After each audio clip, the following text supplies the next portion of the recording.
Junior NTR పై Anantapuram MLA చేసిన వ్యాఖ్యలకు నిరసనగా కర్నూలులో జూనియర్ ఎన్టీఆర్ అభిమానులు నిరసన వ్యక్తం చేసేందుకు కర్నూలు కలెక్టరేట్ వద్దకు చేరుకున్నారు.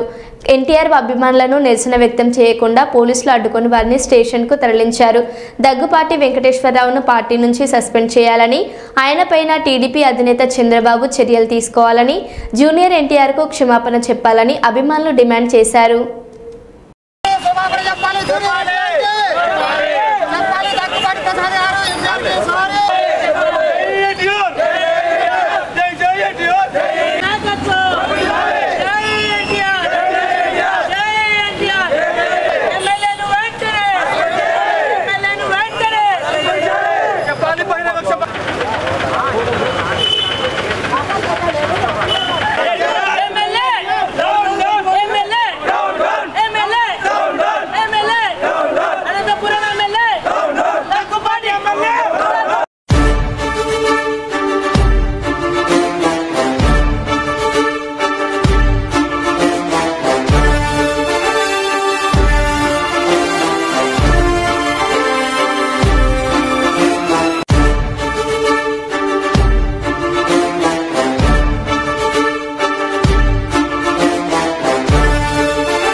గత 3 రోజుల కిందట వార్ 2 రిలీజ్ ముందు రోజు మన అనంతపురం ఎమ్మెల్యే దగ్గుపాటి వెంకటేశ్వరరావు గారు ఏదైతే మా అభిమాన హీరో అయినటువంటి ఎన్టీఆర్ గారిపైన చేసినటువంటి అనుచిత వ్యాఖ్యలపైన ఈరోజు మేము ధర్నా చేయనీక ఇక్కడ కలెక్టరేట్ దగ్గరికి వచ్చాము. ఇక్కడ మాకు ఉండే డిమాండ్ ఒకటే, ఎవరైతే ఎన్టీఆర్ గారిపైన విమర్శ చేసినారో ఎమ్మెల్యే గారిని టీడీపీ పార్టీ వెంటనే సస్పెండ్ చేయాలి.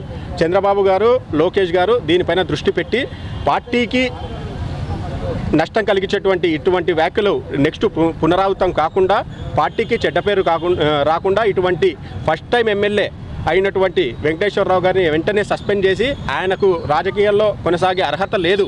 ఎందుకంటే ఇటువంటి వాళ్ళు నెక్స్ట్ భవిష్యత్తులో రాజకీయాల్లోకి వచ్చే వాళ్ళు ఇలాంటి వాళ్ళని చూసి ఏం నేర్చుకోవాలి. కాబట్టి దీనిపైన వెంటనే సీఎం గారు మరియు లోకేష్ గారు స్పందించి వారిని సస్పెండ్ చేయాలని నేను కోరుతున్నాను. పార్టీ ఎన్టీఆర్ అభిమానులు వేరు కాదు. పార్టీ ఎప్పుడైనా ఎన్టీఆర్ అభిమానులు ఎప్పుడైనా పార్టీతోనే ఉంటారు. వీళ్ళను వేరు చేసి ఇది ఏదో అంతర్గత కుట్రగా మేము భావిస్తున్నాము. కాబట్టి వెంటనే వెంకటేశ్వరరావు గారి పైన చర్యలు తీసుకోవాల్సిందిగా మేము సీఎం గారిని రిక్వెస్ట్ చేస్తున్నాం. అదేవిధంగా వెంకటేశ్వరరావు గారు బహిరంగంగా క్షమాపణ చెప్పకపోతే next state wide NTR fans తలబెట్టినటువంటి కార్యక్రమాలకు అతను బాధ్యులు అవుతారు. నా పేరు సురేష్ గౌడ్, ఎన్టీఆర్ ఫ్యాన్స్ కర్నూలు.